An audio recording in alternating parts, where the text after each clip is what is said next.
आप सुन रहे हैं किस्से और कहानियां प्रथमेश के साथ। और आज की कहानी है फूल और पत्थर। माँ, ये फूल इतने सुंदर क्यों होते हैं? बाला के सवाल का जवाब माँ संक्षेप में कहकर दे सकती थी, क्योंकि भगवान ने उन्हें सुंदर बनाया है इसलिए। अब चूंकि जमाना जरा आगे बढ़ चुका था और मन घड़ित कहानियों से कोई फल वैसे ही ना मिलने वाला था, माँ ने एक कदम आगे बढ़ाकर फूलों की प्रतिकृति का विवरण विस्तार में दिया। बाला को पढ़ने के लिए कुछ किताबें दी और डिस्कवरी चैनल का साक्षात स्वागत घर में किया। बाला ने पूरी प्रक्रिया समझी कि कैसे फूलों को सुंदर होना पड़ता है कि ताकि अलग अलग कीड़ों और पंछियों को वो आकर्षित कर सके, बीजों को मादा फूलों या हिस्सों तक पहुंचा सके और अपना फल पा सके, जिसमें और बीज उगे और फिर वो बड़े विशालकाय पेड़ बने। और ये प्रकृति की अपनी ही प्रक्रिया थी। बाला को ये सब जानकर इतना अचंभा हुआ कि उसने अलग अलग फूलों की प्रतिकृति की प्रक्रिया जानने की जिज्ञासा जागी।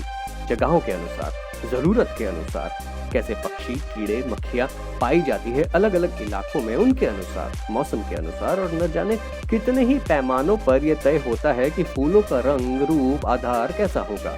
बाला जितना इन सब चीजों के बारे में पढ़ता, उतना ही उसे लगता कि उसे इनके बारे में ज्यादा कुछ नहीं पता। प्रकृति के चलन के बारे में, नियमों के बारे में वो कुछ नहीं जानता। ज्ञान की माया यही है, जितना ज्यादा पालो उतना ही ज्यादा ना होने का एहसास होता है। 20 का एक ले लो, 30 का दो। एक रोज जब बाला अपने मम्मी पापा के साथ गाड़ी में बाजार जा रहा था, तो उसने देखा कि ट्रैफिक सिग्नल पर एक बच्ची गुलाब के फूल बेच रही है। बाला ने तुरंत उस लड़की को अपने पास बुला लिया।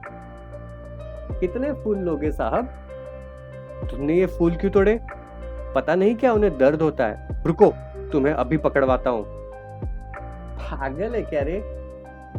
और ऐसा कहकर वो लड़की पीछे वाली गाड़ी को अपनी स्कीम बताने चल दी। माँ, ये तो गलत है ना? माँ ने बाला को समझाया कि हर कोई नसीब वाला नहीं होता। हर किसी के पास रहने को घर भी नहीं होता। हर किसी के पास इतने पैसे नहीं होते कि स्कूल जा सके, पढ़ाई कर सके, यहाँ तक रोज का पेट भर खाना भी जुटा सके। इसलिए कईयों को ऐसा काम करना पड़ता है। अगर उस बच्ची के पास विकल्प होता तो शायद वो भी बाला की तरह स्कूल जा रही होती। माँ ने आश्वासन दिलाया कि उसकी मर्जी होती तो शायद वो भी फूल ना बेचती। पर ये तो किस्मत के हालात है। बाला को उस दिन समझा कि फूल खूबसूरती के लिए और फल प्रवृत्ति के लिए ही नहीं, बल्कि मनुष्यों की जीवनी भी इन पर टिकी है और इनके लिए भी वो वाजिब है। किसी का जन्मदिन हो या किसी को अपनी प्रेमिका के लिए अपने प्यार का इजहार करना हो, फूलों ने अपने रंगीन जज्बात मानव जाति के अनकही जज्बातों के प्रतिनिधित्व में ढाल दिए हैं। तो भगवान क्या हमारी इच्छाएं ऐसे ही पूरी कर देंगे?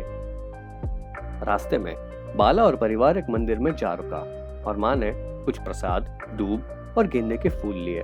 इस नई प्रथा संबंधित जानकारी में बाला ने समझा कि फूलों में अच्छा भाव का एहसास भी है, एक शुक्रगुजार होने का प्रतीक उनके प्रति जिन्होंने संसार का निर्माण किया है। फूलों में जान होती है ना? बाला के इस सवाल का जवाब सीधा था, हाँ, होती है। घर आने के बाद बाला ने अपनी माँ को बस यही सवाल पूछा और अपने आप को कमरे में बंद कर लिया। जब काफी देर तक वो बाहर नहीं आया तो माँ खुद उसके कमरे में गई। बेटा, तुम ठीक हो? बाला ने घर के सारे गमले, सभी फूलों को उठाकर अपने कमरे के बीच लाकर रख दिया। माँ ने उसके आगे कुछ नहीं पूछा, बस देखती रही। क्या अगर इनको ना भी मारे तो भी क्या बच्चे पढ़ाई कर सकते हैं? भगवान इच्छाएं पूरी कर सकते हैं?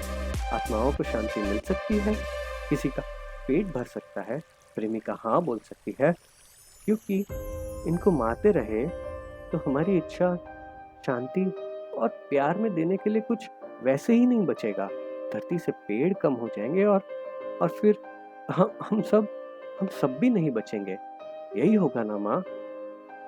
माँ ने बाला को गले से लगा लिया। क्या होगा ये तो पता नहीं, पर जो भी होगा माँ को उम्मीद थी कि अच्छा ही होगा।